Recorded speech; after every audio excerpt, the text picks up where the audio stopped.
Мелекті түрмеге әкеледі. Джихан, мен сені әлі сүйемін деп айқайлайды. Севилай Эсмадан Нух звондады ма деп сұрайды. Барлығы Мелек түрмеге түскенге қуанады. Севилай Эсма інісінен сұрайды. Джихан я деп айтты ма деп.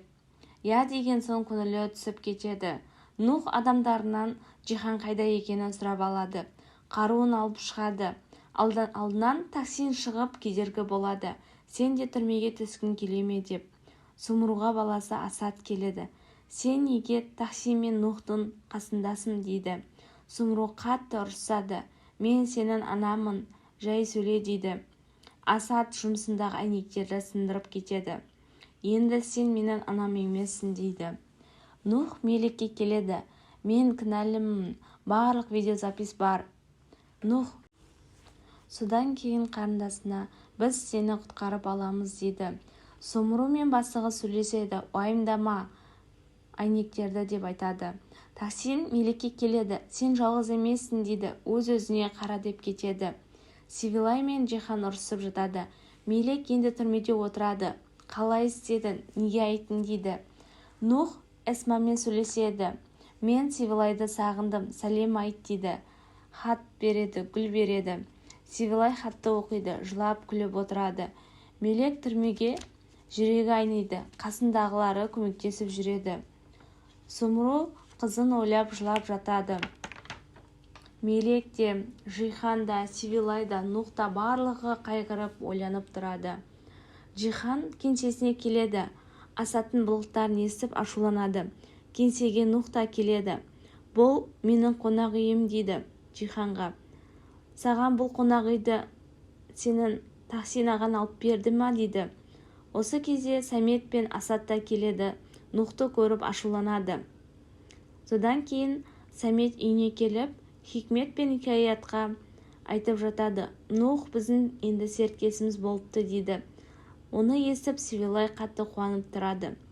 Сумруға Харика келеді. ДНК қайтан жасатамыз, тіс щеткаларында әкеліңдер дейді. Осы кезде Хикмет ашуланып тұрады. ДНК сараптамалары алынады. Мелекке анасы Сумру келеді. Оны кіргізбейді. Таксин келіп кіргізіп береді. Сумру рахметін айтып кіріп кетеді. Сумру Мелекті көреді. Екеуі бір-бірін көріп жылайды. Сумру барлығы менің кінәм, кешірші дейді. Мелек анасына бірақ сенің барына шүкір дейді. Сумру жылдан Нухты көріп қалады. Екеуміз сөйлесейікші дейді. Бірақ Нух менің жұмысым бар дейді. Сумру Таксинге бәрін айтады.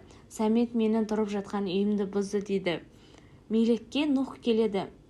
Мелек, мен 2 қабатпын дейді Нухқа. Нух ашуланып аборт жасат дейді. Сені ол зорлады ма деп сөйлеседі. Нух мені кешір дейді.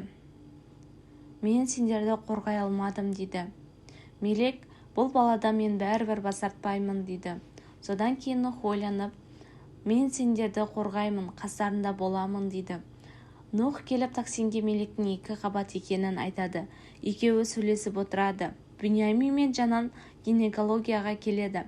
Дәрігерлер Мелек туралы айтып жатады. Мүмкін әкесі Джихан шығар деп. Биньямин таң қалады. Биньямин кетіп қалып Джиханға келеді.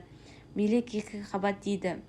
Джихан прокурорға келеді. Мелек кінәлі емес дейді. Мені өлтірген ол емес, біздің жауларымыз болуы мүмкін дейді. Таксинге прокурор звондайды. Мелек шығады дейді. Әкесі Джиханға неге Мелекті шығардың дейді. Нухқа Севилай келеді. Түрмеге Мелекке Джихан келеді. Маған еш нәрсе айтқың келмей ма дейді. Мелек ұрысып жоқ дейді. Осы кезде Сумруға бастығы келеді. Тиіседі. Сумру қашады. Бастығы артынан қуып Сумру қатты жылайды.